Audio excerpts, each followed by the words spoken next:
So here's the question, should you buy Test Drive Unlimited Solar Crown based on the demo? This is a completely honest video. I am not sponsored by Test Drive Unlimited Solar Crown, and as you've seen from the many streams I've done, I've had some big issues with the game as well. Setting it up, wheels not being recognised, glitches, getting kicked out of lobbies, all sorts of stuff. But I spent a lot of time in the demo, and I feel like I need to let you know my honest opinion on whether you should consider picking it up at launch. I'm going to be straight up with you. I'm going to buy this game to have it at launch, and for me, there's a lot of features I really like about Test Drive Unlimited, and there's a few features that I hope they fix. The first thing is, this is the first game since the original Test Drive Unlimited, I'm not even including Test Drive Unlimited 2, that gives me that test drive sensation of, you know, the next purchase you make of a car is really meaningful. It's a meaningful purchase that you're going to think about.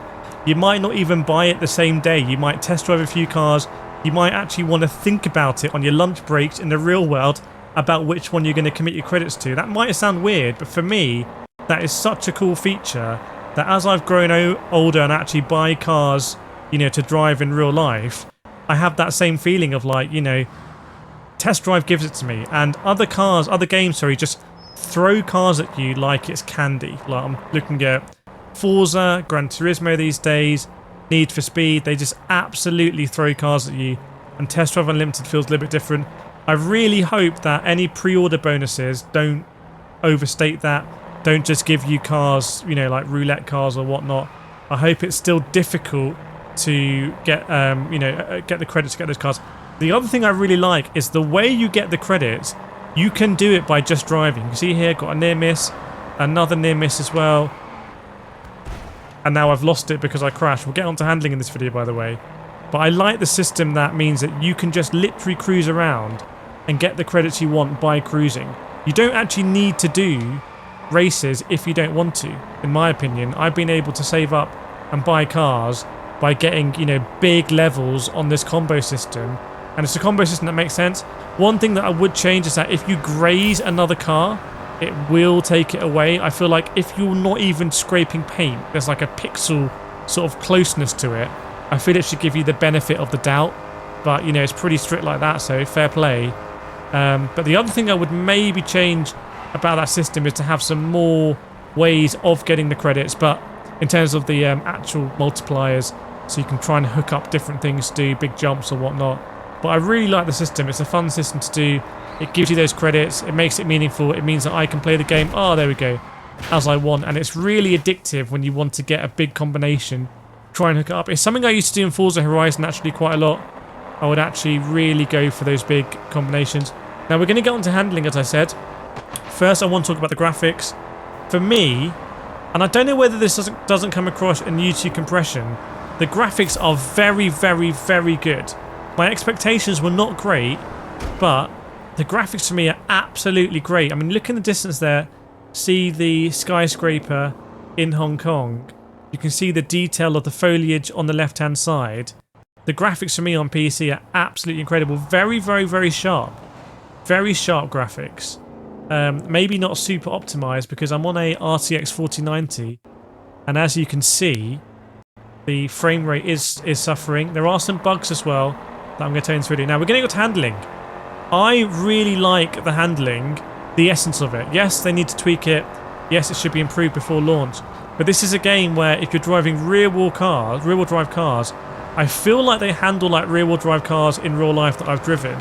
And it's very easy to have embarrassing crashes, especially like in the Mustang you saw that I've been driving, where you're just laying down the power at relatively low speed, but before you know it, you're uncontrollably steering into the side of the road. So I really enjoy that. I think the handling is weighty, it's purposeful. The upgrades do make a difference. We'll get onto upgrades, but good job they've done on the handling to not make it too arcadey. I think it handles better than Forza Horizon. So, and this game is going to be massively compared with Forza Horizon, but also the Crew Motorfest as well. Now, stuff I would improve. Customization in this game, to me, seems really bad. Like, this is a game that could have an actual, for lack of a better word, street culture, where you're actually cruising around. You're not driving at speed like this. You're not racing. You're cruising around in your properly dripped out car. And unfortunately, the customization options just don't really give it to you. In fact, what I'm going to do is, while we're doing this, I'm going to go over to a customization shop, which you can see here. There are some bugs as well. You can see that the audio is just going to be cutting out a little bit. I'm not sure why that is, but I haven't had that on any other games, but you have the audio cutting out. Something that's very impressive you'll see here is that the menus are seamless when you're inside. So you exit out the menu and it feels like you need to go through another loading screen, but you're not. You're just there. Like, it's pretty cool. You can see here the frame rate is super smooth. I am using... Everything is on Ultra, by the way. It may as well show you while we're here. Absolutely everything on Ultra. And I'm using... The only thing I'm using is frame generation, because for some reason I can't get it above 45. So you can see that's messing up the text here a little bit. But everything on the maximum settings, all on Ultra here. So this is my car. And I'm going to show you the very disappointing customization, and I really hope they improve this. So you've got performance and cosmetic, cosmetic, livery, cosmetic parts. Cosmetic parts. That's it. Not great. I mean, really bad. I mean, I want to show off. I want to do stuff. I want to add side skirts. I want to add underglow. I want to add splitters. I want to add wings, obviously. And you can't do it. Livery stuff is seems pretty straightforward. The upgrade on the performance side, sort of going for a crew motorfest, crew style, like uncommon, rare, epic, legendary. So nothing crazy, you know, it's not super realistic there. But then again, you look at the crew motorfest, it's got a really... By the way, that's what I mean by the menu. I'm now like in the real world. How crazy is that?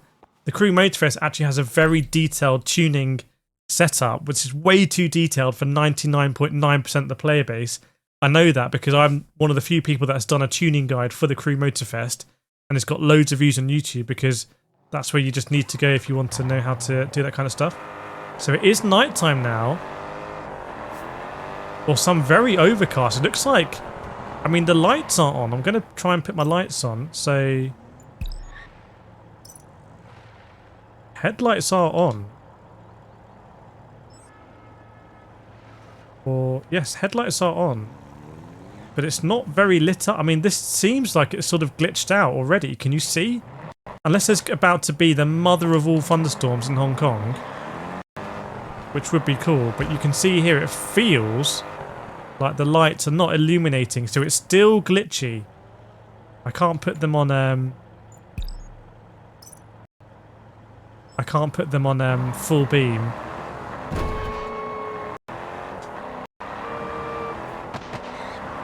I love the absolute double bangs there when you upshift.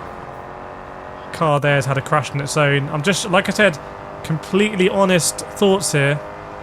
I'm not sponsored, but I will be buying this game even with these bugs here. I mean, what a moody atmosphere this ironically is. I absolutely love it, but you'd be frustrated if you had to like do a race or something. I feel like the lighting, the sun, is not lighting stuff or something. But this is what I really enjoy, which is going through the traffic, picking up these points here. Unfortunately, in the demo, which is a very generous demo, if you go off the usable part of the map, you will basically reset your thing. So we see we're level 3 there. Try and get a addition. Doing clean driving. We're not in the wrong lane. These cars are coming out of nowhere. If you hit the barrier, it's going to be game over. For the... I'm going to try and go up the inside here, thread the needle. Level 4. There is a system called cash out. That feels very gambling-esque, but I do like it, even though I'm not a gambler. So basically, once you go up a level, you can decide to cash out. I've used up all of my... Whoa! What is Blood doing there? What? Why have you just done a no-look 720 ollie tweaked thing there? What is this? Tony Hawk's Pro Skater? Level 5. So what it means is, I don't really know how I'm going to get these points, by the way. Or how I'm going to actually cash them in. Oh, there we go. See, it popped up there. RB end session. So I guess we're going for level 7. There we go. But we've got to look at the map here, careful it doesn't grey out.